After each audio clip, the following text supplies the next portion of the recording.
हमें उस पवेलियन के गेट को खुलता हुआ दिखाया जाता है, जिसके के अंदर जल्दी से दो कॉर्नरॉन्ग के सोल्जर्स आते हैं और सभी लोगों को चिल्लाते हुए कहते हैं कि हे तुम सभी नौकरों, जल्दी से यहाँ से चले जाओ। प्रिंस ने इस जगह को बुक किया है, इसलिए तुम सभी के सभी लोग यहाँ से 9-2-11 हो जाओ। इधर उन सोल्जर्स की ये बात सुनकर के भी पवेलियन में मौजूद बाकी के सभी लोग उनकी बात का कोई ध्यान नहीं देते, जहाँ पे खड़े थे अपनी उस जगह से बिल्कुल नहीं हिलते। तो ये देख वो बंदा चिल्लाते हुए उनसे कहता है कि यहाँ पर आखिर ये सब क्या चल रहा है, क्या तुम सभी के सभी लोग यहाँ पर बहरे हो गए हो? अभी अभी तुम सभी लोगों से कहा कि सिक्स प्रिंस ने इस जगह को बुक किया है, इसलिए जल्दी से यहाँ से दफा हो जाओ। मगर उस सोल्जर को इस तरीके से चिल्लाते हुआ देख करके वो सभी लोग अपनी उंगलियों को होठों पर लगाते हुए उन सोल्जर्स को चुप रहने का इशारा करते हैं। तो तभी ज़ुफेन भी इधर उनसे पूछता है कि आखिर ये दो पागल कुत्ते कहाँ से आए हैं, क्योंकि इन कुत्तों का इस तरीके से भौंकना मेरे कानों में दिक्कत दे रहा है। ज़ुफेन की इस बात को सुनकर के वो दोनों सोल्जर्स भी चिढ़ते हुए ज़ुफेन से कहते हैं कि आखिर तुम कौन हो और आखिर तुम्हारी हिम्मत कैसे हुई हमारे सिक्स प्रिंस की इस जगह को डिस्टर्ब करने की। इतना कहते हैं अचानक से वो दोनों लोग वहीं पे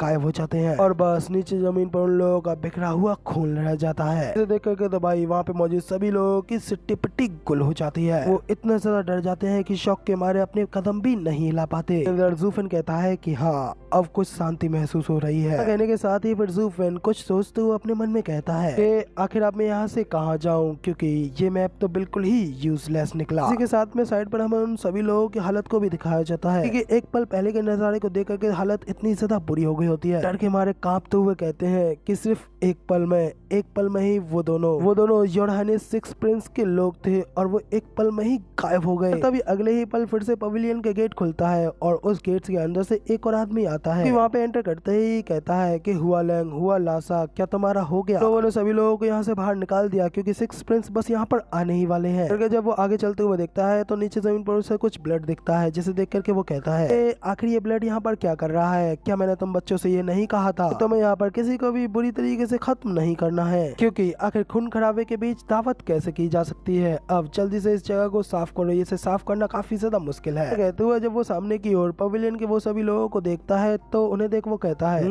आखिर ये सब क्या है? आखिर अभी तक यहाँ पर इतने सारे लोग क्या कर रहे हैं? क्या मैंने तुमसे नहीं कहा कि सिक्स प्रिंस अभी बस आने ही वाले हैं? हुआ लियर हुआ लासार, जल्दी से इन सभी लोगों को अभी कभी यहाँ से बाहर निकालो, नहीं तो तुम लोगों की अब खैर नहीं। जब ये सब कुछ कहने के बाद भी उसे उन दोनों की आवाज नहीं आती तो वो अपनी साइड पर देखता है, जहाँ पे कि ज़ुफेन अपनी टेबल पर बैठा हुआ था है। तो उसकी पावर्स को देख वो हैरान होते हुए कहता है कि क्या एक 8th लेयर का रेडिएंट स्टेज एक्सपर्ट? हमारे सिक्स्थ प्रिंस के इस स्टेट के अंदर कोई भी एक 8th लेयर का रेडिएंट स्टेज एक्सपर्ट नहीं है, तो फिर आखिर एक इस तरीके का मास्टर यहाँ पर क्या कर रहा है? तब सोचते हुए फिर वो बाकी के लोगों से पूछता है कि आखिर मेरे वो दोनों टफ लौंडे कहाँ गए जो कि यहाँ पर अंदर आए थे? तो दूसरा बंदा उसे बताता है कि आप अभी अभी उनके ऊपर ही खड़े हैं। तो वो बंदा भी हैरान है, तो वो नीचे देखता है तो उसके नीचे 2 खून के धब्बे लगे होते हैं। उसे देखते ही उसे सब कुछ समझ में आता है और उस नजारे को देखते ही उसके डर के मारे टोटली पसीने छूट जाते हैं और फिर वो शॉक होते हुए जल्दी से साइड की ओर ज़ुफेन की ओर देखने लगता है और अपने मन में कहता है कि नहीं, अब तो ये एक बहुत बड़ी प्रॉब्लम हो गई। इवन की मेरी 4th लेयर की रेडिएंट स्टेज कल्टीवेशन के साथ भी मैं इस बंदे को प्रोवोक करने के लिए काफी बिल्कुल नहीं हूँ। अब क्योंकि मैं इसके साथ में अभी कुछ नहीं कर सकता तो फिर मुझे जल्दी से जाकर के अपने लिए हेल्प लानी होगी। कहते ही वो बंदा अपनी छठा गियर डालता है और वहाँ से तेजी से बाहर निकल जाता है। इस तरीके से डर के मारे भागता हुआ देखा कि तो वो वेटर भी कहता है लो, डर के मारे भाग गए और तुम कहते हो कि तुम सिक्स प्रिंस की सर्विस करते हो। तुम साले थग्स, तुम खाली कमजोरों को ही दबा सकते हो। जब कभी भी तुम्हारे सामने कोई तुमसे भी ज्यादा स्ट्रॉन्ग आ जाता है तो उसे देख करके तुम दुम दबा करके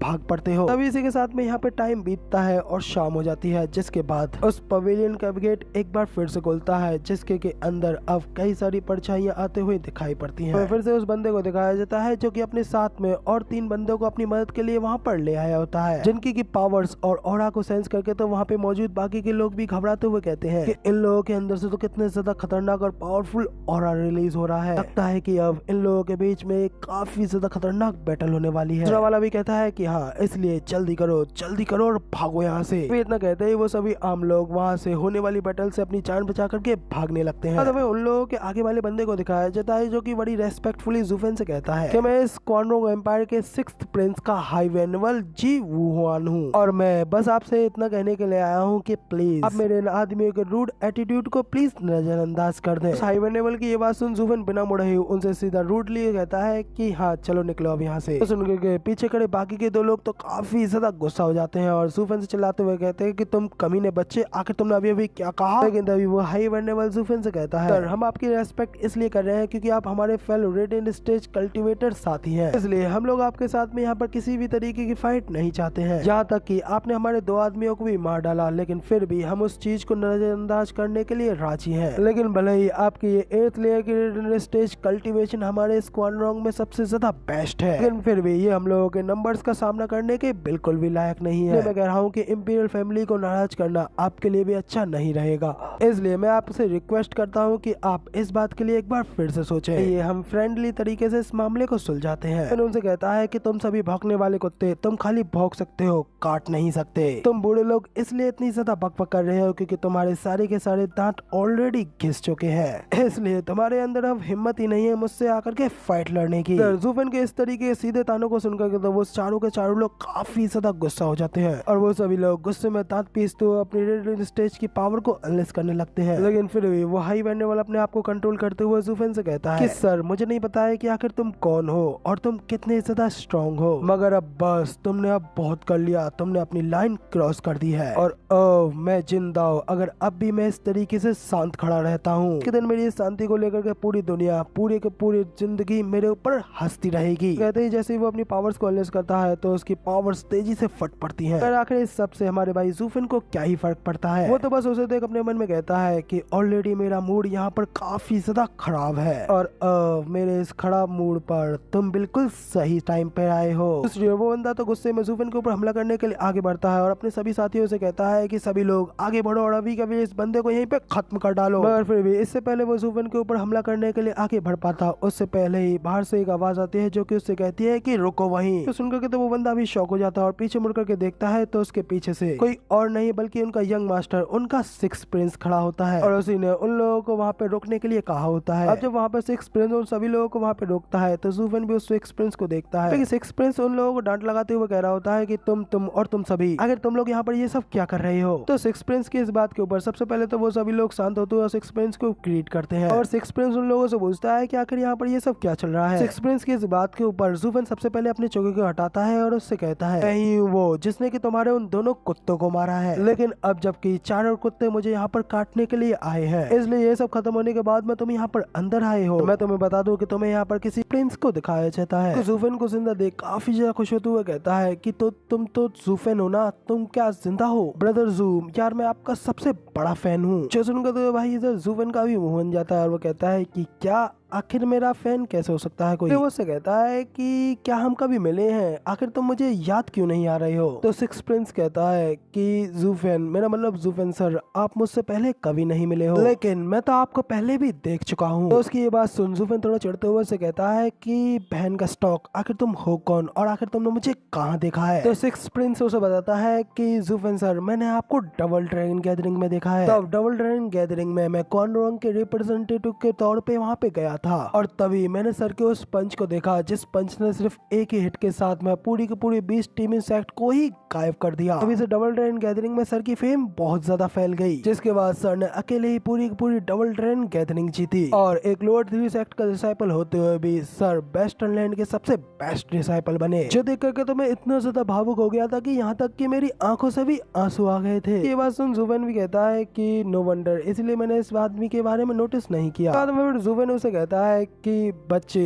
तो तुम स्क्वाड्रन के 6 प्रिंस हो? तो 6 प्रिंस कहता है कि हाँ सर, आपने बिल्कुल सही कहा। तो ज़ूफेन कहता है कि इसका मतलब 20 टीम इंसेक्ट तुम्हारा गार्डियन सेक्ट था। तो फिर आखिर मुझे उन लोगों को इतनी बुरी तरीके से तोड़ता हुआ देख करके तुम आखिर इतने ज्यादा रोमांचक क्यों हो गए? बताता है कि वो लोग तो हमें एक कठपुतली की तरह चलाने वालों के अलावा और कुछ नहीं है और उनके डिसाइपल्स अपनी मन मर्जी करने के आदी हो गए हैं और कोई भी यहाँ पर उनका विरोध करने वाला नहीं है, इसलिए डबल ड्रैगन मैनर में उनका कुटते पिटते हुए देखना हमसे कोई लेना देना नहीं था। साले वो मरे या कुटे, इससे हमें कोई लेना देना नहीं है। इनफैक्ट सर ज़ू के उस पावरफुल पंच ने तो हमें उनके ऊपर गुस्सा निकालने में मदद की। तो उसके बाद ज़ूफेन भी कहता है कि ओ कोई बात नहीं, हालांकि तुम्हें उन लोगों को घिनौना नहीं कहना चाहिए क्योंकि तुम्हारे पीछे खड़े ये लोग भी उनसे कुछ ज्यादा बेहतर नहीं है। तो 6 प्रिंस भी कहता है कि हाँ सर ज़ू ने उन्हें बिल्कुल सही लेसन सिखाया है। मुझे अपने सोल्जर्स के इस एलिगेंट नेचर को नजरअंदाज करता हुआ आया हूँ, लेकिन मैं वादा करता हूँ कि अब मैं ऐसा फिर दोबारा नहीं होने दूंगा। तो ज़ूफेन उससे कहता है कि तुम्हें उनकी कोई परवाह है या नहीं, मुझे इससे कोई लेना देना नहीं है। सिक्स प्रिंस कहता है कि हाँ सरजू एक महत्वाकांक्षी व्यक्ति है, तो फिर आखिर आप मुझ जैसे एक छोटे से आदमी की गलतियों की क्या ही परवाह करेंगे, लेकिन क्योंकि सर ने इस चीज का जिक्र किया है तो फिर मैं इस चीज को जरूर से ठीक करूंगा। जिसके बाद में फिर वो वेनेबल जिन से कहता है कि वेनेबल जिन सबको ये बता दो कि आज से कोई भी सोल्जर आम जनता के ऊपर अपनी पावर्स का इस्तेमाल नहीं करेगा,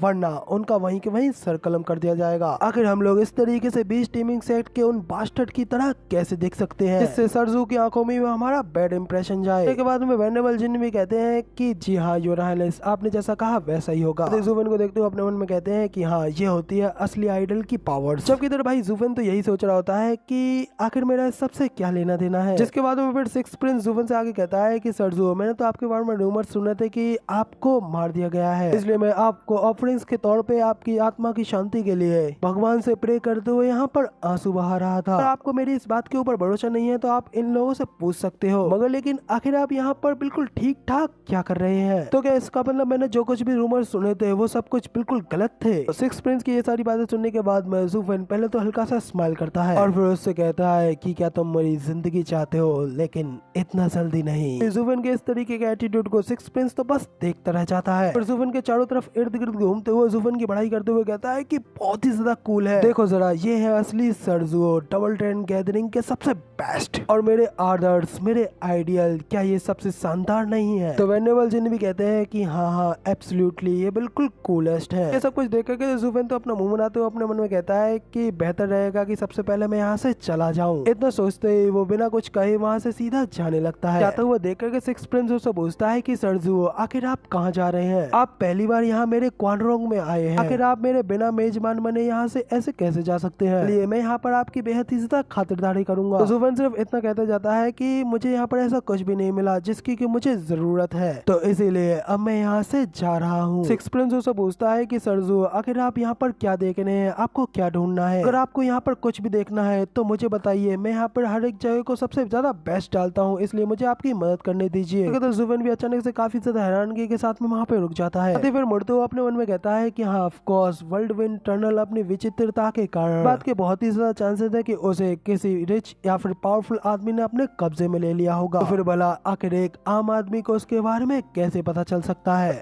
मेरे सामने का ये बच्चा कॉनरोंग का सिक्स्थ प्रिंस है, क्योंकि यहाँ का एक काफी ज्यादा हाई पोस्ट वाला बंदा है, जैसे कि यहाँ की कई सारी रोचक बातें पता होंगी जिसके के बारे में आम आदमी को नहीं पता चलता। और ज़ुफेन ये सब सोचते हुए फिर सिक्स प्रिंस से कहता है कि ठीक है, फिर मैं तुमसे ये पूछना चाहता हूँ कि क्या यहाँ पर आसपास कोई शानदार जगह है, फिर कोई ऐसी जगह जो कि बेहद ही ज्यादा खतरनाक और जानलेवा हो? ज़ुफेन की ये बात सुनने के बाद में सिक्स प्रिंस भी सोचते हुए कहता है कि क्या कोई शानदार जगह है? और फिर उसे कुछ याद आता है और वो कहता है कि हाँ सर, क्या आप यहाँ पर हमारे वंडरफुल लैंड में घूम करके मजा लेना चाहते हैं? ज़ुफेन भी कहता है कि हाँ कुछ वैसा ही। सिक्स प्रिंस उसे कहता है कि हाँ आप बिल्कुल सही आदमी के पास में आए हैं, भले ही हमारा ये कॉनरोंग एक काफी ज्यादा उजड़ी हुई जगह है, हमारे यहाँ पर शानदार दृश्यों की भी कोई कमी नहीं है। नए मेंशन के आसपास भी कुछ ऐसा ही शानदार दृश्य है जो कि यहाँ पर आपको और किसी के भी यहाँ पर देखने को नहीं मिलेगा। ये देख करके आपको बिल्कुल ऐसा लगेगा जैसे कि हेवेंस नीचे धरती पर उतर आया हो, और मैं ये शर्त लगा सकता हूँ कि आपने उस जैसी एक शानदार चीज कभी भी पांचों लैंडों में नहीं देख पाएंगे। इसके बाद में तो ज़ुफेन भी हैरान होते हुए सिक्स प्रिंस से पूछता है कि क्या सच में तुम्हारे पास में एक ऐसी जगह है? सिक्स प्रिंस कहता है कि हाँ बेशक, अगर शक्तिशाली लोगों को मेरी इस जगह के बारे में पता चल गया तो वो लोग मुझसे इस जगह को जरूर छीन लेंगे। जब इंपीरियल फादर ने भी उस जगह को देखा था तो वो भी वहाँ पर अपना समर पैलेस बनाना चाहते थे, लेकिन मैंने इसके लिए उनसे फाइट की और इसे अपने लिए मैंने उनसे ले लिया, इसलिए अब तक वो मार्वलस जगह मेरी है और सिर्फ मेरी ही है। और अगर इंपीरियल फादर को भी उसे देखना हो तो उन्हें भी मुझसे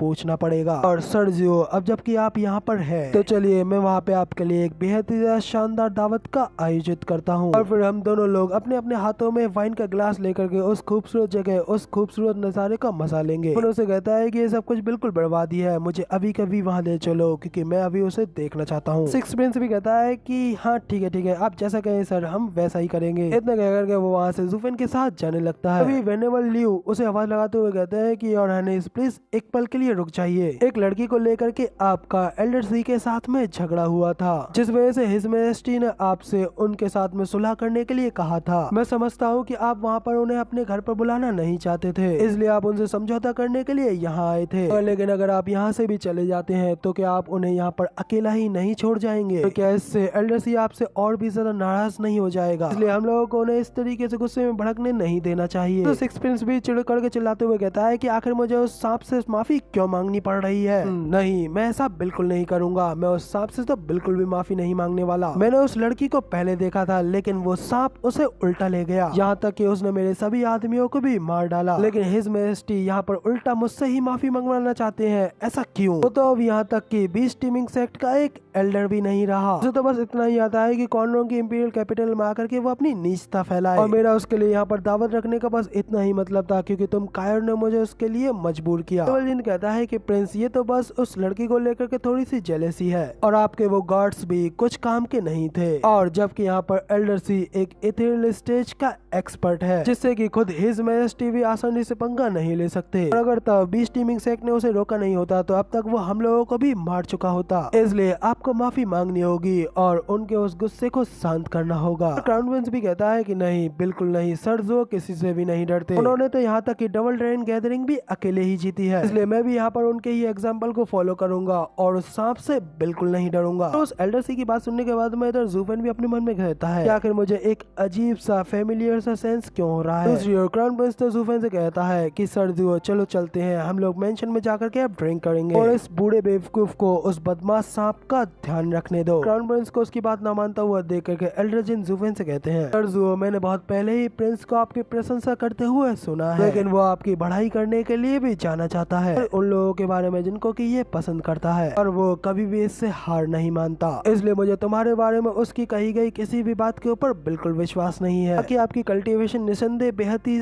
शानदार है, लेकिन वो एल्डर सी जिसके के बारे में आपने खुद सुना है, वो एक इथेरियल स्टेज का एक्सपर्ट है। अगर वो इनके यहाँ ना मिलने की वजह से गुस्सा हो जाता है तो वो हिज मैजेस्टी के पास जाएगा, और अगर वो हिज मैजेस्टी के पास में जाता है तो वो बात सिर्फ माफी मांगने से खत्म नहीं होगी, बल्कि इस सब में तुम्हें ही बलि का बकरा बना दिया जाएगा। इसलिए मेरा तुमसे बस यही कहना है कि तुम पहले ही यहाँ से पीछे हट जाओ। एपिसोड की स्टार्टिंग में हमें एल्डर जिन को दिखाया जाता है, जो कि ज़ूफेन से कहते हैं कि सिक्स प्रिंस और अपनी सेफ्टी के लिए मैं आपसे दरख्वास्त करता हूं कि आप सिक्स प्रिंस को कन्वेंस करें ताकि वो एल्डर सी से मिल लें, वरना तो फिर उस कमीने एल्डर का गुस्सा हम सभी लोगों के ऊपर फूट पड़ेगा। तो भी ज़ूफेन भी कहता है कि ये सच है, सिक्स प्रिंस जैसे एक क्रेजी फैन के अंदर वाकई में ये करने की हिम्मत तो बिल्कुल होगी, लेकिन बस इस बार तुम्हारा ये मास्टर कोई बड़ी बात या फिर सेख ही नहीं मार रहा है, क्योंकि वाकई में एक छोटा मोटा थ्रिल स्टेज का एक्सपर्ट मेरे सामने कुछ भी नहीं है। इसलिए अगर वाकई में तुम्हारा ये प्रिंस मुझे उस चीज को ढूंढने में मदद करता है जिसको कि मुझे तलाश है, तो मुझे नहीं पता है कि मैं तुम्हारी इस प्रॉब्लम से निकलने में उस स्नेक की किस तरीके की हालत करूंगा, और शायद मैं तुम्हारी मदद के लिए उस स्नेक की सारी चमड़ी ही उतार दूं। इतना कहते हुए ज़ूफेन सिक्स प्रिंस के साथ में उस इनसे बाहर चला जाता है। जबकि उसे जाता हुआ देख एल्डर जिन कहते हैं कि क्या वो बच्चा पागल है। आखिर एक 8th लेयर की रेडियन स्टेज का एक्सपर्ट एक इथेरियल स्टेज के एक्सपर्ट के साथ में फाइट कैसे लड़ सकता है? तो इसमें कोई आश्चर्य नहीं है कि हाल ही में सिक्स प्रिंस इतने ज्यादा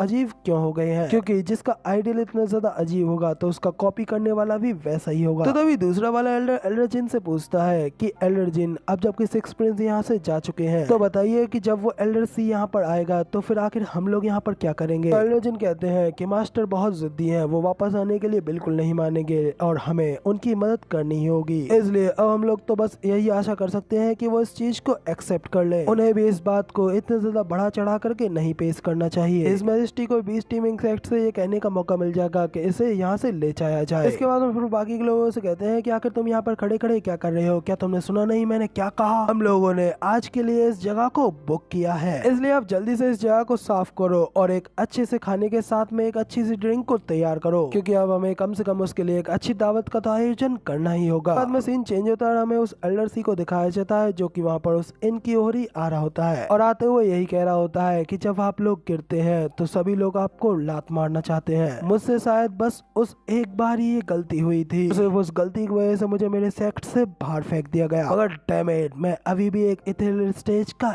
एक्सपर्ट हूँ। मगर फिर भी एम्पर यहाँ पर खुद मुझको वेलकम करने के लिए नहीं आया। तो गाइस, इस बंदे को देख करके क्या आप लोगों को याद आया कि ये बंदा कौन है? अगर नहीं तो मैं आप लोगों को बता दूं कि ये वही एल्डर सी है जिसकी की बॉडी को ज़ूफेन ने डीमन स्कैमिंग सेक्ट में ज्वाइन होने से पहले खत्म किया था, और अब वही वहाँ पर उस इन के बाहर आकर के खड़ा हो चुका होता है। कहता है कि लेकिन अब एक बदबूदार सा बच्चा यहाँ पे एक बेकार सी झोपड़ी के अंदर मुझे ट्रीट करेगा।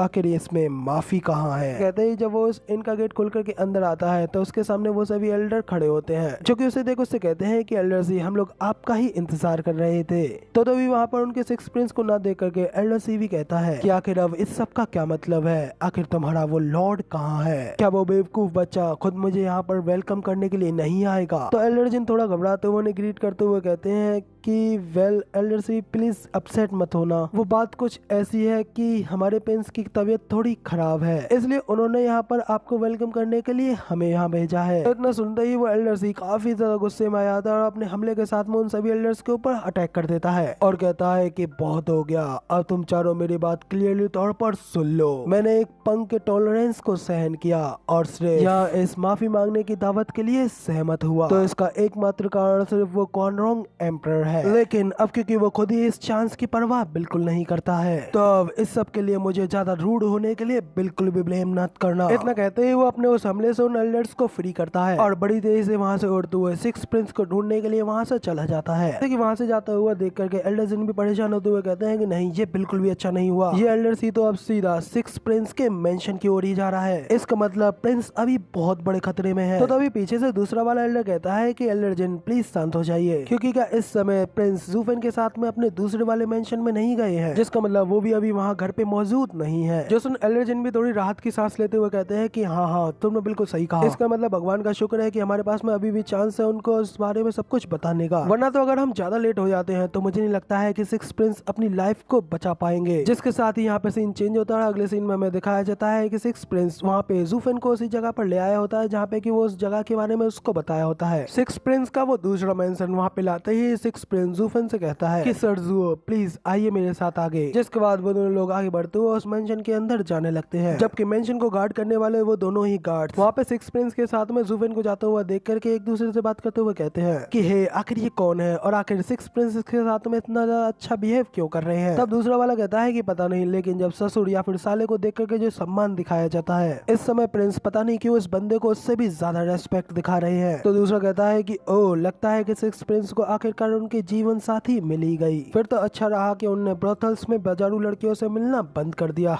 तब इसके साथ ही अंदर का सीन दिखाया जाता है जहाँ पे सिक्स प्रिंस जूफेन को आगे ले जाते हुए उसे रास्ता दिखा रहा होता है और तभी जूफेन के सामने होती है सिक्स प्रिंस की वो बड़े से मेंशन की ऊंची सी बिल्डिंग। जिसके बाद सिक्स प्रिंस भी उस बिल्डिंग को देखते हुए जूफेन को बताता है कि सर जुओ अगर उस खूबसूरत सी जगह को ठीक से देखना है तो सिर्फ और सिर्फ हम लोग सिर्फ इस बिल्डिंग के टॉप पर जाकर के ही उसका मजा ले सकते हैं। जो सुनकर जूफेन भी उस बिल्डिंग के टॉप को देखते हुए कहता है कि ओ क्या सचमुच में। और तभी इसी के साथ में वो दोनों लोग बिल्डिंग के टॉप पर तेजी से वहाँ से जाने लगते हैं। के बाद वहाँ पहुंच करके सिक्स प्रिंस एक खिड़की की ओर इशारा करते हुए जूफेन को बताता है कि सर जुओ आखिरकार हम लोग यहाँ पर आ ही गए। और फिर इतना कहते ही सिक्स प्रिंस उस खिड़की को खोलने के लिए आगे बढ़ता है, जिसके के खुलते ही हम लोग एक शानदार सी सीनरी दिखाई जाती है जहाँ पे कि बड़े से पहाड़ के बीच बीच खूबसूरत सा झरना बह रहा होता है। तो तब इधर जूफेन भी उस नजारे को देखते हुए सिक्स प्रिंस से कहता है कि सिक्स प्रिंस क्या तुम इसी नजारे के बारे में मुझसे कह रहे थे। प्रिंस कहता है कि हाँ, क्या ये खूबसूरत और शानदार नहीं दिख रहा है। सर जुओ आपको तो पता ही है कि हमारा कॉर्नरोंग कितना ज्यादा बंजर और गरीब है, इसलिए कॉर्नरोंग के अंदर इस तरीके का वाटरफॉल मिलना बहुत ही ज्यादा दुर्लभ है, इसलिए अरेस की मदद से मैंने इस जगह को छुपा दिया है और सिर्फ इसका मजा हम लोग बस इसी जगह से ले सकते हैं। यहाँ तक कि मेरे इंपीरियल फादर भी इस खूबसूरत जगह को अप्रिशिएट करने के लिए सिर्फ महीने में एक बार ही आ सकते हैं, जबकि मैं यहाँ हर रोज आ सकता हूँ। है ना ये कमाल की बात। इधर ये सब कुछ देख करके और सुन करके जूफेन तो काफी ज्यादा गुस्से में आ जाता है। सिक्स प्रिंस जूफेन से पूछता है कि सर जुओ बताइए कि आखिर आपको ये ग्रेट व्यू कैसा लगा। जिस पर जूफेन तो भड़कते हुए उसके ऊपर चिल्ला कर कहता है कि भाड़ में जाते रहे ये ग्रेट व्यू, क्या तुम्हारे इस नजारे में घंटा कुछ खास है? तुम्हारा ये वाटरफॉल सुंदर है, बस इतना ही? क्या तुम बस मुझे इतना ही दिखाने आए थे? लेकिन ऐसे झरने तो हमारे टियानियों में और भी कई सारे हैं। तो तुम्हें क्या लगता है कि एक इस तरीके की चीज को यहाँ पर देखने के लिए आना मेरे लिए समय की वेस्टेज नहीं थी? मुझे एक ऐसी जगह चाहिए थी जहाँ पे की कुछ अजीबोगरीब घटनाएं घटित होती हो, जो कि इस दुनिया के बिल्कुल परे हो। जैसे कि कोई ऐसी जगह जिसके अंदर कोई एक बार चले जाए तो फिर वो बाहर कभी न आ पाए, या फिर कोई ऐसी जगह जहाँ पे कि एक दिन कल्टीवेट करना 10 सालों की कल्टीवेशन के बराबर हो। उनके तो भाई सिक्स प्रिंस जूफेन के सामने भोला बनते हुए उससे कहता है कि मगर क्या आपने ये नहीं कहा था कि आपको कॉर्नरोंग की खूबसूरत सीनरी देखनी है, इसलिए यही सबसे बेस्ट जगह थी जिसको कि मैं आपके लिए ढूंढ सकता था। वहाँ से मुड़ते हुए उससे कहता है कि हाँ ठीक है फिर छोड़ो, तुम कोई बात नहीं, मुझसे ही गलती हुई, मैंने तुम्हें यहाँ पर सही तरीके से नहीं बताया। मुझे लगता है कि कॉर्नरोंग के पास में वो चीज है ही नहीं जिसके लिए मैं यहाँ पर आया था, तो अब मैं जा रहा हूँ। तो सिक्स प्रिंस उससे कहता है कि रुकिए स्टीवर्ट जू, क्या आप इतनी जल्दी यहाँ से जा रहे हैं? कम से कम आप मेरे यहाँ पर कुछ दिन तो रुक करके जाइए। तो जूफन कहता जाता है कि नहीं, तुम्हारा शुक्रिया, लगता है कि वो स्केच बिल्कुल ही यूजलेस था, तो इसलिए अब शायद मुझे किसी और जगह पर जाकर के उन जगहों को ढूंढना चाहिए। इधर तभी अचानक सिक्स प्रिंस को भी कुछ याद आता है, इसलिए वो जूफन को रोकते हुए कहता है कि रुकिए, आपने कहा कि आपको कोई अजीब सी जगह को देखना है, तो मेरे ख्याल से मेरे बड़े भाई के पास में एक ऐसी जगह है, अगर आप चाहे तो मैं आपको वहाँ ले जा सकता हूँ। जूफन उसकी ये बात को सुनते हुए कहता है कि क्या कहा तुम्हारा बड़ा भाई? तो सिक्स प्रिंस कहता है कि हाँ, आपने बिल्कुल सही कहा, मेरा बड़ा भाई कॉर्नरॉन्ग का क्राउन प्रिंस। तो अब सिक्स प्रिंस की ये बात सुन फिर जूफन उससे कहता है कि ठीक है, फिर चलो अभी तुम्हारे बड़े भाई के पास में भी जाकर के देखते हैं। इतनी बात करके वो दोनों लोग वहाँ से जाने ही लगते हैं कि तभी वहाँ पे वेनेबल जिन और बाकी के सभी लोग आते हुए कहते हैं कि सिक्स प्रिंस बहुत बुरा हुआ, जल्दी से अपनी जान बचा करके यहाँ से भागिए, क्योंकि एल्डर सी यहाँ पे आपको खत्म करने के लिए आ रहा है। बाद में वो घायल हालत में होते हुए खांसते हुए फिर से सिक्स प्रिंस से कहते हैं कि प्रिंस जल्दी से यहाँ से भागिए, एल्डर सी ने आपके दूसरे मेंशन में बहुत सारी हत्याएं कर दी हैं और उस चांस का फायदा उठाते हुए हम लोग यहाँ पर आपको वार्न करने के लिए आ गए, इसलिए आपको जितना जल्दी हो सके उतना जल्दी हिज मैजेस्टी के पास में इंपीरियल पैलेस जाना चाहिए, क्योंकि तभी शायद एल्डर सी का गुस्सा एम्परर के सामने थोड़ा शांत हो जाए। मगर इधर सिक्स प्रिंस तो अपने लोगों के इस तरीके की हालत को देखते हुए गुस्सा होकर के कहता है कि एल्डर जिन, क्या उसी बास्टर्ड ने आपकी इस तरीके की हालत की है?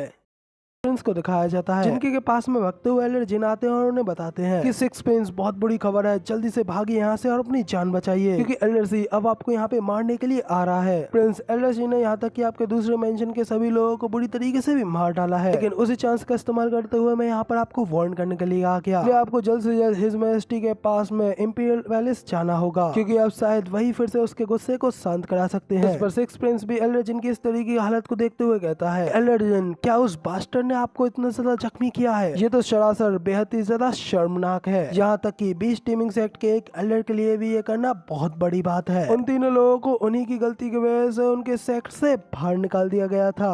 वो इस चीज का गुस्सा आम लोगों के ऊपर निकाल रहे हैं। तो इस पर इधर एल्डर जिन उन्हें बताते हैं बीस्ट टीमिंग सेक्ट ने उन्हें लात मार करके अपने सेक्ट से बाहर निकाल दिया, लेकिन फिर भी वो अभी भी इथेरियल स्टेज के एल्डर्स हैं, जिनके पास में अभी भी उनकी पावर्स हैं। तब तक कोई गंभीर घटना नहीं घट जाती, तब तक सेक्ट उनके काम में कोई टांग नहीं अड़ाएगा। तो बस इतना कहकर के इस सब चीज को इग्नोर करेंगे कि उन्होंने अपने सेक्ट से उन्हें बाहर फेंक दिया है, लेकिन फिर भी वो इथेरियल स्टेज के एक्सपर्ट्स हैं, तो फिर आखिर एम्पायर में कौन होगा जो उनसे लड़ना चाहेगा? प्रिंस, हम वाकई में आपके इन प्रिंसिपल्स को एडमायर करते हैं, लेकिन अब मुझे अपनी लाइन तोड़ करके आगे बढ़ना ही पड़ेगा, और क्योंकि आप बेहद ही ज्यादा भोले हैं, इसलिए मैं आपको बता दूं, क्योंकि कुछ ऐसी चीजें होती हैं, कुछ ऐसे लोग होते हैं जिनसे कि आपको बिल्कुल भी पंगा नहीं लेना चाहिए। तो ये सब सुन सिक्स प्रिंस भी गुस्से में अपनी मुट्ठी भेजते हुए कहता है, डैम इट, उन कमीने लोगों ने पूरे के पूरे इंपीरियल कैपिटल के अंदर अशांति फैला रखी है, और अब तो उनके अंदर मुझ पर हमला करने की भी हिम्मत आ गई है। तो क्या इसका मतलब ये नहीं है कि वो किसी के भी प्रति कोई भी संयम नहीं रखते हैं? तो फिर आखिर इस तरीके की हालत में हम लोग आखिर क्वानरोंग एम्पायर के ऊपर अपना राज कैसे कर सकते हैं? नहीं, मुझे जल्दी इंपीरियल फादर से इस बात की अपील करनी होगी कि वो इन तीनों कमीनों को यहाँ से जल्दी बाहर निकाल फेंकें। इस पर वेनेबल जिन उनसे कहते हैं कि इस सब का कोई फायदा नहीं है, क्योंकि ऑफ कोर्स हिज मैजेस्टी भी नहीं चाहते हैं कि वो लोग उनकी कैपिटल में रहें, लेकिन कोई भी यहाँ पर उनके बराबर स्ट्रॉन्ग नहीं है। उन तीनों बूढ़े कमीनों को लात मार करके इस बीस्ट टीमिंग सेक्ट से बाहर फेंक दिया गया, और अब वो यहाँ पर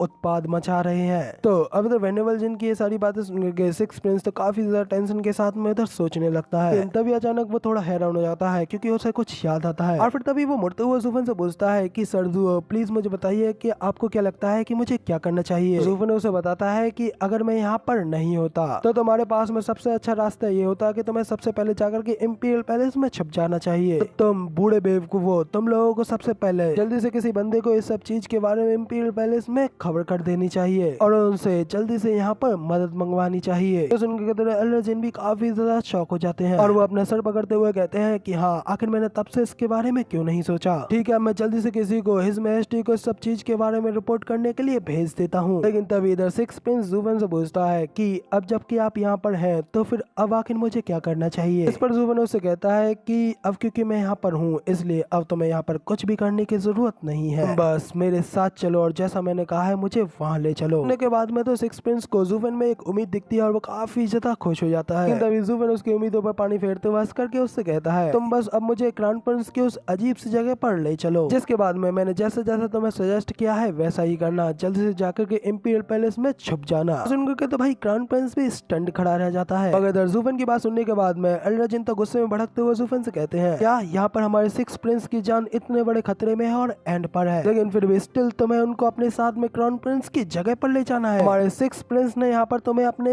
गेस्ट की तरह ट्रीट किया और तुमने रिप्लाई में बस उन्हें सिर्फ इस तरीके का रिडिकुलस आइडिया दिया। मैं जानता हूँ क्योंकि तुम एक इथेरियल स्टेज के एक्सपर्ट नहीं हो, इसलिए तुम इस सब चीज में इन्वॉल्व नहीं होना चाहते, मगर तुम्हें कम से कम उन्हें योजना तो अच्छी देनी चाहिए। तब इस पर जुफेन वहाँ से अकेले जाते हुए कहता है कि ठीक है फिर तुम यहाँ से पहले इंपीरियल पैलेस में जाकर के छुप जाओ, जबकि मैं यहाँ पर अकेला ही क्राउन प्रिंस को देखने के लिए जा रहा हूँ। मेरे ख्याल से मेरे लिए अकेले ग्रेट क्राउन प्रिंस के मेंशन को ढूंढना आसान होना चाहिए। जुफेन को इस तरीके से अकेले वहाँ से जाता हुआ देख करके क्राउन प्रिंस भी जल्दी से उसके पीछे आते हुए उससे कहता है रुकिए सरजुओ, चिंता मत कीजिए, मैं आपको अपने साथ में वहाँ ले चलता हूँ। कहते हुए सिक्स प्रिंस जुफेन के पीछे पीछे जाने लगता है। पीछे के एल्डर्स उसे रुकते हुए कहते हैं कि प्रिंस रुकिए, इस समय आपकी सेफ्टी सबसे ज्यादा इम्पोर्टेंट है। सिक्स प्रिंस उनसे कहता है कि मैं अपनी मौत को लेकर के इस तरीके से अपनी जिंदगी से डर नहीं सकता। इस समय मेरे सामने मेरे एडमायरेबल ग्रेट सर जुओ है, तो फिर आकर मैं उनके साथ में हैंग आउट करने के लिए कैसे नहीं जा सकता। कहते हुए वो जल्दी से जुफेन का पीछा करते करते मेंशन के बाहर निकल आता है और जुफेन को आवाज लगाते हुए कहता है कि सर जुओ रुकिए, मैं आ रहा हूँ। तभी कोई आसमान से आते हुए उन लोगों को देख लेता है और हंसते हुए कहता है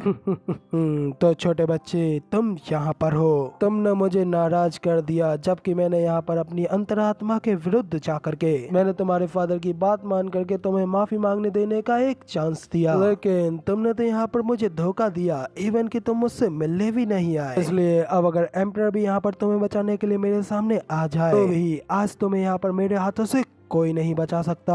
एल्डर सी को वहाँ पे आता हुआ देख करके वो सभी एल्डर भी काफी ज्यादा घबराते हुए कहते हैं मेट आखिर ये एल्डर सी यहाँ पर इतनी ज्यादा जल्दी कैसे आ गया। मगर तभी इधर एल्डर सी भी ऊपर आसमान से नीचे जमीन पर उतरता है। आगे बढ़ते हुए उन लोगों से कहता है कि तुम छोटे रेडियन स्टेज के कल्टिवेटर्स, क्या तुम लोगों को एक इथेरियल स्टेज के एक्सपर्ट से बिल्कुल भी डर नहीं लगता। सिक्स प्रिंस आज का ये दिन तुम्हारे लिए आखिरी होने। इतना कहते हुए अचानक से सिक्स प्रिंस की साइड पे खड़े इंसान को दिखता है, जिसे देख करके वो काफी ज्यादा शौक रह जाता है, जो कि कोई और नहीं बल्कि जुफेन होता है, जिसे कि हैरानी से वो पहचानते हुए कहता है कि ये तो तुम हो। 8 साल, पूरी 8 साल चले गई, अब आखिरकार फाइनली मैं तुमसे एक बार फिर से मिल पाया हूँ। एल्डर सी की ये बात सुन जुफेन भी उससे कहता है कि एक मिनट रुको और मुझे बताओ कि क्या हम लोग पहले कभी मिले हैं। एल्डर सी हंसते हुए कहता है कि मिले हैं हम लोग बस सिर्फ मिले ही नहीं है बल्कि उससे कहीं ज्यादा कर चुके हैं। तुम कमीने, अगर तुम तब मुझसे नहीं मिले होते और तुमने वो सब कुछ नहीं किया होता तो अब तक मुझे मेरे सेक्ट से बाहर नहीं फेंका गया होता और मुझे इस तरीके का मिजरेबल बेकार जीवन भी नहीं जीना पड़ता। मुझे अनगिनत रातों तक तुम्हारे इन सफेद बालों और तुम्हारी उन आंखों के डरावने सपने आते थे और तब से मैंने ये कसम खाई थी कि मैं तुम्हारे दिए उस दर्द को कभी नहीं भूलूंगा। एल्डर सी के मुंह से ये सब कुछ बकवास सुनने के बाद में जुफेन सिर्फ उसने इतना ही कहता है कि तुम खाली साफ साफ ये बताओ कि एग्जैक्टली तुम हो कौन। इस पर एल्डर सी हंसते हुए कहता है कि मुझे लगता है कि तुम कुछ ज्यादा ही भुलक्कर हो। ताकि ये बात भी नेचुरली है क्योंकि मैंने अपना रूप बदल लिया है। बदमाश बच्चे, क्या 8 साल पहले टियानी में हुए युद्ध तो तुम्हें अभी भी याद है? तुम कमीने, तुमने मेरी ओल्ड बॉडी को पूरी तरीके से बर्बाद कर दिया था। इसके बाद फिर वो पागलों की तरह चिल्लाते हुए कहता है 8 साल, पूरे 8 साल में शर्म का अपने ऊपर धोता आया हूँ, आज फाइनली मैं यहाँ पर तुमसे अपना बदला ले पाऊंगा। सब कुछ हमारे उस वॉर को हारने और डीमन स्कैमिंग सेक्ट के हाथों पकड़े जाने और उन लोगों के हाथों हमारे खिलाफ घुसपैठ करने वाले प्रूफ को मिल जाने की वजह से हुआ। फिर उसके बाद बाकी के दोनों सेक्टों ने हमारे सेक्ट के ऊपर दबाव डाला ताकि हम लोग इस क्राइम के लिए अपने स्पीड स्टोन के साथ में इसकी पेमेंट कर पाए। इसके बाद मेरा रास्ता, मेरा पाथ भी बर्बाद हो गया और मेरे सेक्ट ने मुझे बाहर फेंक दिया। एल्डर सी को इस तरीके से चीखते हुए देख करके जुफेन तो अपने मन में बस इतना ही कहता है कि क्या ये बंदा कोई इडियट या बेवकूफ है। तो एल्डर सी जुफेन की ओर इशारा करते हुए कहता है कि इस सब में सिर्फ और सिर्फ तुम्हारी गलती है और तुम ही ने इस तरह मेरी जिंदगी बर्बाद की है। अब आखिरकार अब जब हम मिले हैं तो मैं तुम्हें और सिक्स प्रिंस तुम दोनों को ही यहाँ पे खत्म कर दूंगा, जिसके बाद ही अब मेरी ये सारी दुश्मनी मिट पाएगी। तो सब कुछ सुन अब जुफेन भी कहता है कि ओ तो तुम वही घिनौने सांप हो। आखिरकार तुमने अपनी केचुली उतार करके अपनी स्किन चेंज कर ही ली। मैं तुम्हें तो यहाँ पर बिल्कुल पहचान ही नहीं पाया था। तभी द सिक्स प्रिंस भी हंसते हुए कहता है कि सर जुओ, लगता है कि अब आप भी इस सब में इन्वॉल्व हो गए हैं, तो फिर अब आप चुपचाप तो यहाँ पर खड़े नहीं रह सकते। तो रेडर जिन भी अपने मन में कहते हैं कि अगर ये इसमें शामिल भी हो जाए तो इससे क्या ही होगा, क्योंकि वैसे भी हम सभी लोग हैं तो रेडियन स्टेज के एक्सपर्ट ही, तो फिर आखिर हम लोग एक इथेरियल स्टेज के एक्सपर्ट का सामना कैसे कर सकते हैं। इधर जू फैन सिक्स प्रिंस की बात पर कहता है कि हाँ, मैं इस तरीके से अपने दुश्मनों के ऊपर बिल्कुल भी नरमी नहीं बरत सकता, क्योंकि आखिरकार मुझे भी इस अपमान का सामना पहले एक बार करना पड़ गया है। इतना कहते हुए जू फैन अपने खतरनाक भयावह किलिंग इंटेंट को अनलेश करता है। इसको सेंस करते ही एल्डर सी के दिल में तो एक ठंडी सहरन सी फैल जाती है और वो जूफन के इस भयावह प्रेशर को देख करके घबराते हुए अपने मन में कहता है कि आखिर ऐसा कैसे हो सकता है, ये तो सिर्फ अभी भी एक रेडियन स्टेज का ही एक कमीना है ना, तो फिर आखिर ये इस ओल्ड मैन को इतना ज्यादा डर का एहसास कैसे दे रहा है, आखिर ये फीलिंग, आखिर ये डर की अजीब सी फीलिंग क्या है। इसी के इतना सोचते अचानक से जूफन पलक झपकते ही उसके पीछे अपीयर हो जाता है। इसे अपने पीछे सेंस करके एल्डर सी की तो आंखें खुली की खुली रह जाती हैं। ब्रदर जूफन एक पल का भी इंतजार नहीं करता और अपने खतरनाक से पंच को रेडी करते हुए वो अपने उस पंच को सीधा एल्डर सी में दे मारता है, जिसका कि पावर प्रेशर इतना ज्यादा खतरनाक होता है कि उसके अंदर से भयानक एनर्जी अनलेश होने लगती है। पंच का इम्पैक्ट इतना ज्यादा खतरनाक होता है कि उससे एल्डर सी खत्म तो होता ही है, और उसके साथ साथ उस पंच के आगे जो कुछ भी आता है वो वहीं पे डिस्ट्रॉय होता जाता है, जिसकी पावर्स को देख करके तो सिक्स प्रिंस के सभी एल्डर्स का मुंह खुला का खुला रह जाता है। अपने आइडियल, अपने हीरो के एक और खतरनाक पंच को देख करके क्राउन प्रिंस तो खुश होते हुए कहता है कि कूल।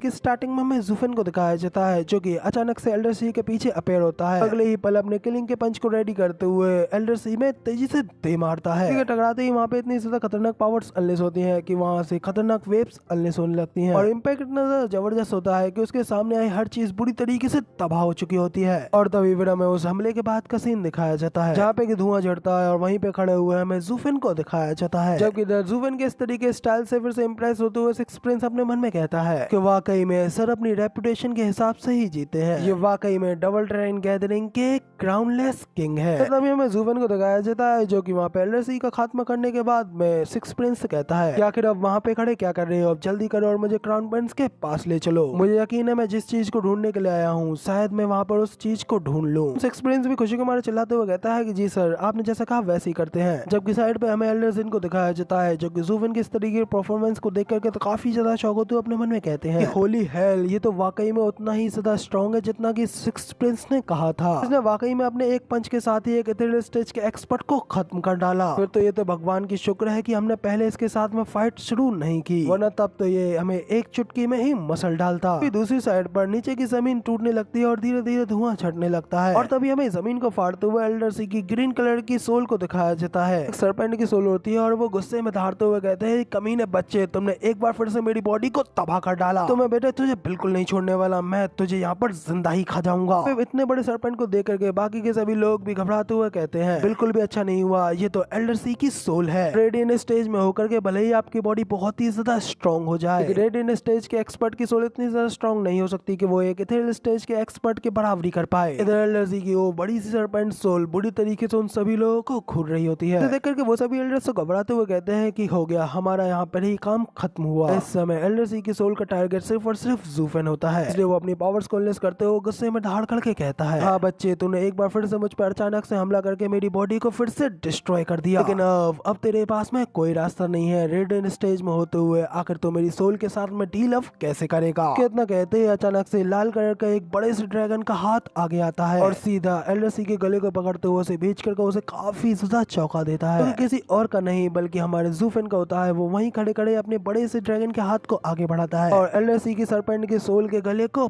खींचने लगता है, जिसे देख करके तो भाई एल्डर सी की सोल की बुरी तरीके से फटी और वो धीरे धीरे कांपते अपने मन में कहता है कि क्या ये एक सोल है, मगर आखिर ये ऐसा कैसे पॉसिबल हो सकता है। मगर इधर जूफन हंसते हुए एल्डर सी से कहता है कि हाँ, यही होता है बेवकूफी करने का असली नतीजा। तुम अगर चाहते तो तुम पहले ही मेरी आंखों के सामने से अपनी सोल को बचा करके भाग सकते थे, मगर नहीं, तुम्हें तो यहाँ पर मेरे सामने आकर के अपने आप को सुसाइड करना था। इतना कह करके जूफन उस उसके गले को और भी ज्यादा बुरी तरीके से दबाने लगता है। एल्डर की सोल तो कांपते हुए कहते हैं कि नहीं नहीं, एक पल के लिए रुको प्लीज, एक पल के लिए रुको। जुबन तो उसकी एक नहीं सुनता, वो अपनी मुट्ठी को बेचता है और एल्डर की उस सोल को बुरी तरीके से क्रश कर डालता है। एल्डर की सोल को इतनी आसानी से चटनी बनता हुआ देख कर सभी के सभी एल्डर का तो मुंह खुला का खुला रह जाता है। जिसके बाद में जुफेन सिक्स प्रिंस के पास में आता है, उससे कहता है कि चलो अब यहाँ से चलते हैं। फिर एल्डर तो काफी ज्यादा शौक होते हुए अपने मन में कहते हैं कि आखिर कब से रेड एंड स्टेज के कल्टीवेटर्स अपनी सोल को फॉर्म कराने लग गए और आखिर ये बच्चा है किस तरीके का मॉन्स्टर। तभी यहाँ पर सीन चेंज होता है। अगले सीन में हमें नदी के बीचों बीच एक बड़े से कोर्टयार्ड को दिखाया जाता है, जिसके के अंदर एक बंदा अपनी गोद में दो सुंदरियों को बिठा लेकर के मस्त अय्यासियां कर रहा होता है, जो कि कोई और नहीं बल्कि कॉर्नरॉन्ग का क्राउन प्रिंस ही होता है। उधर उसी वक्त हमें एक सहमी सी मगर काफी ज्यादा खूबसूरत लड़की को भी दिखाया जाता है, कि होती है टोवा लियानियर, जो कि क्राउन प्रिंस के सामने आ उससे कहती है कि क्राउन प्रिंस क्या ऐसा पॉसिबल हो सकता है कि आप मेरे ब्रदर को रिलीज कर दें? मेरे भाई ने कुछ नहीं किया, प्लीज उन्हें छोड़ दें। इधर लियानियर की ये बात सुन क्राउन प्रिंस भी उसकी ओर देखता है और उससे कहता है कि क्या कहा, छोड़ दूं मैं उसे? मैं क्या लगता है कि आखिर उसने क्या गलती की? कमीने ने पूरे के पूरे नेशन के सामने यहाँ पर मुझे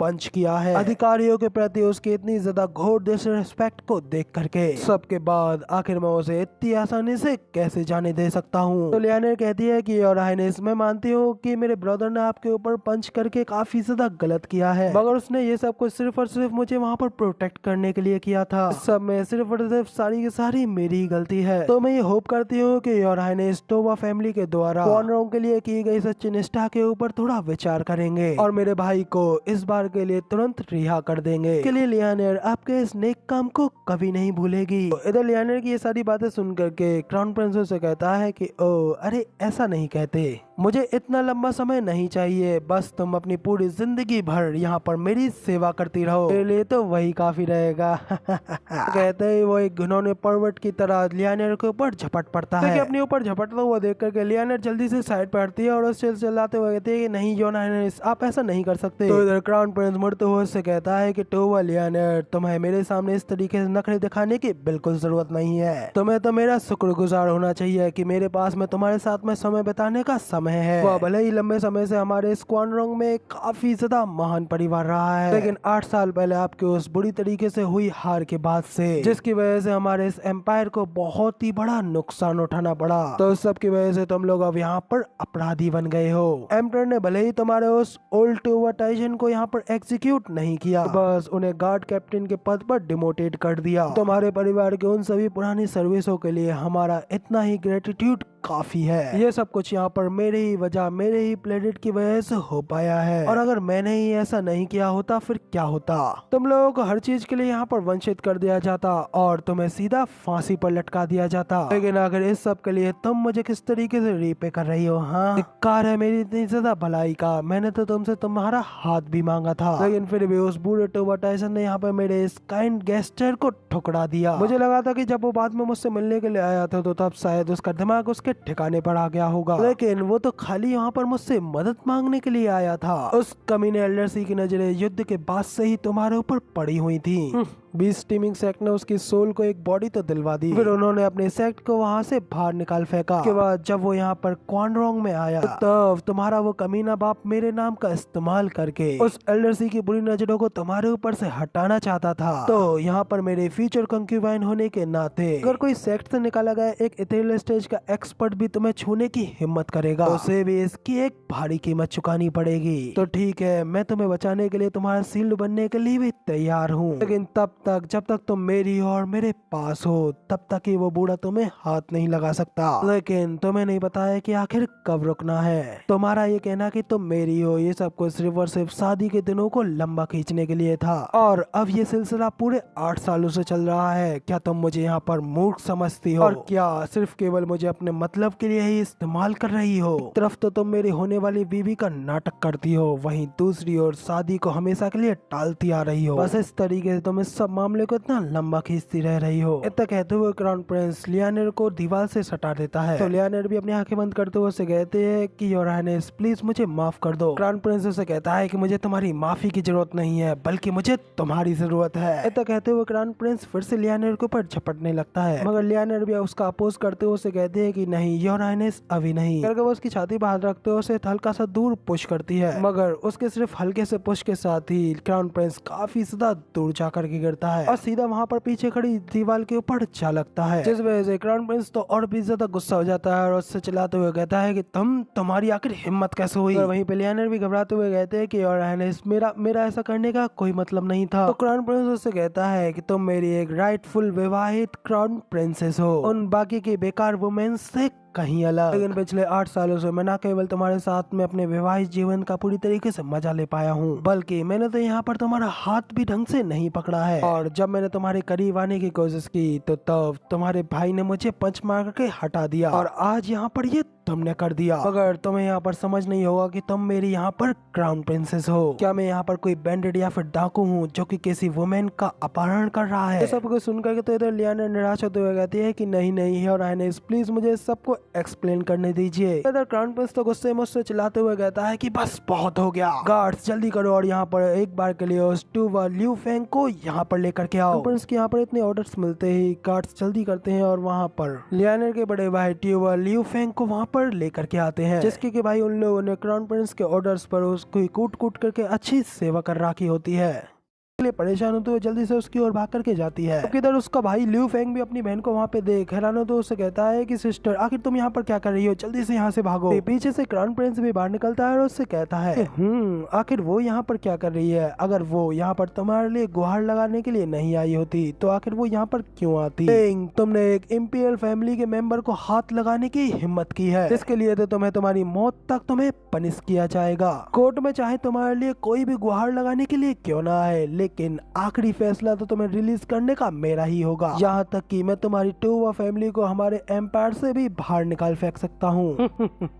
टूवा ल्यू फेंग, सभी लोग कहते हैं कि तुम एक बहुत ही ब्रिलियंट वॉरियर हो, एक बुद्धिमान यंग कमांडर। तो फिर आखिर तुमने मेरे ऊपर इतनी जल्दी हमला करने के बारे में क्यों सोचा? तुम्हारे उस पंच ने मुझे नहीं बल्कि तुम्हारी फैमिली के पूरे फ्यूचर को खत्म कर डाला। जिस पर ल्यू फेंग उससे कहता है कि क्राउन प्रिंस मेरा तुम्हारे साथ में कुछ भी गलत करने का इरादा नहीं था, लेकिन तुमने मेरी बहन के ऊपर जबरदस्ती करके अपनी हद पार कर दी थी। तो क्राउन प्रिंस भी उससे कहता है कि जबरदस्ती? आखिर किस तरीके की जबरदस्ती? कि आखिरकार वो तो मेरी होने वाली क्राउन प्रिंसेस है, तो फिर आखिर उसके भाई का इस सब में क्या लेना देना है? लियानर, तुम इस प्रिंस की पत्नी हो तो अब जल्दी से अपना कर्तव्य निभाओ और फिर शायद मैं इस बात को भूल जाऊंगा और अपने ब्रदर इन लॉ को रिहा करके उसकी जिंदगी उसको बख्श दूंगा। और जब मैं वाकई में राजगद्दी के ऊपर बैठूंगा तो तुम्हारी टूवा फैमिली भी पहले की तरह राइज करेगी और उसकी ग्लोरी वापस मिल जाएगी। मगर फिर भी अगर तुमने इस सब को रिफ्यूज किया तो फिर सिर्फ तुम्हारे भाई की जान यहाँ पर दांव पर नहीं होगी, तुम्हारे पिता और तुम्हारी फैमिली के 8 सर्वेंट एक साथ ही कब्र में जाएंगे। कसम खाता हूँ कि मेरे थ्रोन पर बैठ जाने के बाद में तुम्हारे टूवा फैमिली का एक भी कुत्ता जिंदा नहीं रहेगा। उधर क्राउन प्रिंस की इस तरीके की धमकियों को सुनकर के लियानर तो काफी ज्यादा दुखी हो जाती है और अब उसके पास में उसकी बात मानने के अलावा कोई और चारा नहीं रह जाता। क्राउन प्रिंस की इन बातों से ल्यू फेंग तो काफी ज्यादा गुस्सा हो जाता है और वो चिल्लाते हुए क्राउन प्रिंस से कहता है, क्राउन प्रिंस अगर तुम सच में मर्द हो तो अपना गुस्सा मेरे ऊपर निकालो और मेरी फैमिली मेरे परिवार को इस सबसे दूर रखो। लियानर, उसकी इन उल्टी सीधी बातों के ऊपर बिल्कुल भी ध्यान मत देना, क्योंकि अगर तुम इस चीज से एग्री होती हो तो इससे तुम्हारी जिंदगी पूरी तरीके से बर्बाद हो जाएगी और फादर और मैं कभी भी तुम्हारे इस शादी से राजी नहीं होंगे। तो इधर लियानर भी चिल्ला करके अपने भाई को शांत करा देती है और उससे कहती है कि बहुत हुआ ब्रदर, अब तुम बोलना बंद करो, मैं समझ गई हूँ कि मुझे क्या करना है। और फिर वो क्राउन प्रिंस से कहती है कि क्राउन प्रिंस मेरे भाई को छोड़ दो, जिसके बाद तुमने जो कहा है मैं बिल्कुल वही करूंगी,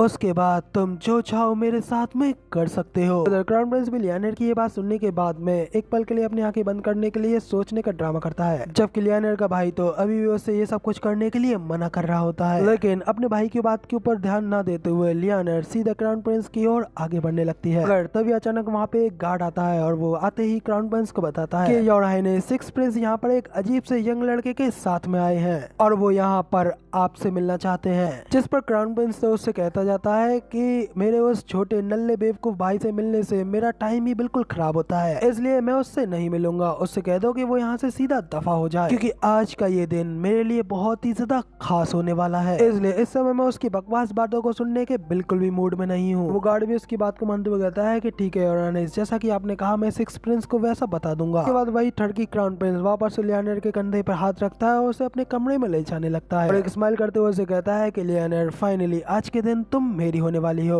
वाकई में आज का मेरा ये दिन धरती पर स्वर्ग जैसा होगा। लियानर भी उससे कहती जाती है कि मगर मेरे भाई के बारे में क्या। क्राउन प्रिंस उससे कहता है कि चिंता मत करो, जब हमारा ये काम हो जाएगा तो तब तुम्हारा ये भाई मेरा असली ब्रदर इन लॉ बन जाएगा। जिसके बाद आखिर मैं अपने ब्रदर इन लॉ के साथ में कोई भी परेशानी खड़ी करने के बारे में कैसे सोच सकता हूँ। तो क्राउन प्रिंस की इस बात पर एग्री होते हुए लियानर दुखी मन से अपनी आंखों से आंसू टपकाते हुए, ठीक है बहुत अच्छे, अपनी इस बात को याद रखना कि अपनी बहन की इस तरीके की हालत और उसके लिए कुछ भी ना कर पाने की वजह से ल्यू फेंग भी बुरी तरीके से टूट गया होता है। मगर तभी अचानक क्राउन प्रिंस के उस कोर्टयार्ड के बाहर एक जोरदार धमाका होता है। इस धमाके की आवाज से तो पूरा का पूरा कोर्टयार्ड ही कांप उठता है, जिसे देख क्राउन प्रिंस भी चिल्लाते हुए कहता है कि आखिर वहाँ पर ये सब क्या चल रहा है, आखिर किसकी इतनी ज्यादा हिम्मत हुई जो कि ये सब कुछ करने की हिम्मत कर रहा है। तभी वो गार्ड भगते हुए क्राउन प्रिंस की ओर आने लगता है और उसे बताता है कि योर हाइनेस, सिक्स प्रिंस के साथ है उनका वो गेस्ट यहाँ पर जबरदस्ती अंदर घुसने की कोशिश कर रहा है। जो सुनकर तो क्राउन प्रिंस भी हैरान होते हुए कहता है कि क्या मेरा वो बेवकूफ भाई मेरा मना करने पर मेरे घर में घुसने के लिए विद्रोह करने की हिम्मत कर रहा है। तो फिर आकर तुम यहाँ पर खड़े खड़े क्या कर रहे हो, जल्दी से उस आदमी को टेक डाउन करो, उसे पकड़ करके यहाँ पर मेरे पास लेकर आओ। जिस पर वो गार्ड घबराते हुए कहता है कि योर हाइनेस, सिक्स प्रिंस के साथ उसका वो गेस्ट बहुत ही ज्यादा स्ट्रॉन्ग है, यहाँ तक कि हम लोग तो उसे आगे बढ़ने से रोक भी नहीं पा रहे हैं और जितने भी लोग हमने उसे रोकने के लिए भेजे थे वो सभी ऑलरेडी मारे जा चुके हैं। वो तो बस मैं ही किसी तरीके से बच करके आपको रिपोर्ट करने के लिए और आपसे यहाँ से भाग जाने के लिए आग्रह करने के लिए बचाया। तो जल्दी कीजिए क्राउन प्रिंस, वो लोग ऑलरेडी यहाँ पर अंदर घुस आए हैं। उस बंदे के इतना कहते ही वहाँ पे अचानक एक और जोरदार ब्लास्ट होता है, की वजह से वो भी जख्मी होते हुए वहाँ से दूर जा करके गिरता है। और ये सब कुछ होता हुआ देख करके तो क्राउन प्रिंस वहाँ पे शॉक होकर के खड़ा रह जाता है। लेकिन तभी उस धमाके के अंदर से दो लोग बाहर निकल करके आते हैं, कोई और नहीं बल्कि सिक्स प्रिंस और हमारा ज़ूफेन होता है। सिक्स प्रिंस से पूछता है कि सिक्स प्रिंस क्या यही वो रास्ता है। प्रिंस भी कहता है कि जी हाँ सर, जो बस थोड़ा ही आगे और है। पिछली बार मैंने यहीं आसपास ही क्राउन प्रिंस के मैनर में कहीं पर उस ठहरे हुए तालाब के उस अजीब से दृश्य को देखा था। सचमुच वाकई में वो एक चमत्कार था, मुझे भी ये मैनर चाहिए था। लेकिन एल्डर ब्रदर इसे मुझे देने के लिए टस से मस नहीं हुआ, यहाँ तक कि इंपीरियल फादर ने भी मेरी कोई मदद नहीं की। उन्होंने मुझसे कहा कि क्राउन प्रिंस का मैनर बहुत ही इम्पोर्टेंट है और मुझे देना ये बिल्कुल भी अच्छा नहीं रहेगा। पर ज़ूफेन भी कहता है कि हाँ सच है कि ये मामला सिर्फ हवेली का नहीं है बल्कि क्राउन प्रिंस के नाम का भी है। अगर क्राउन प्रिंस की चीजें सबके साथ शेयर कर दी जाए तो कि ये बेकार नहीं हो जाएंगी।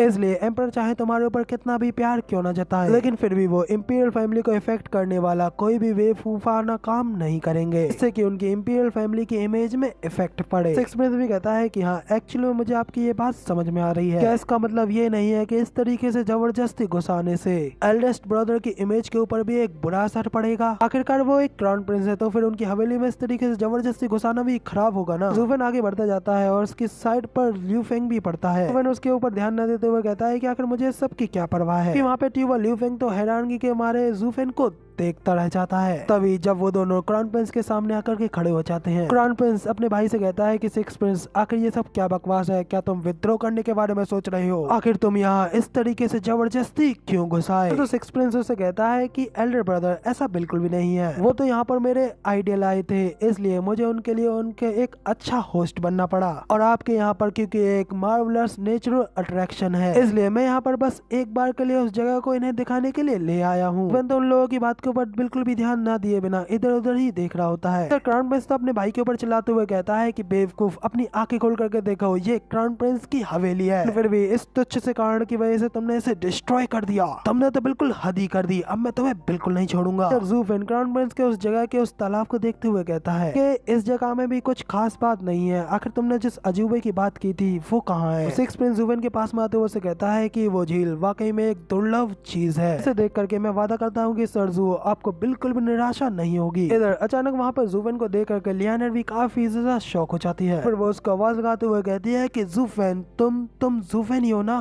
उसकी इस आवाज को सुन करके ज़ूफेन भी वहाँ पीछे मुड़ करके देखता है। जब उसकी नजर लियानर के ऊपर पड़ती है तो वो भी स्माइल करते हुए कहता है कि ओ, तुम तो टोबा टाइशन और उसकी डॉटर लियानर हो ना? काफी समय हो गया मिले हुए, कैसे हो तुम लोग?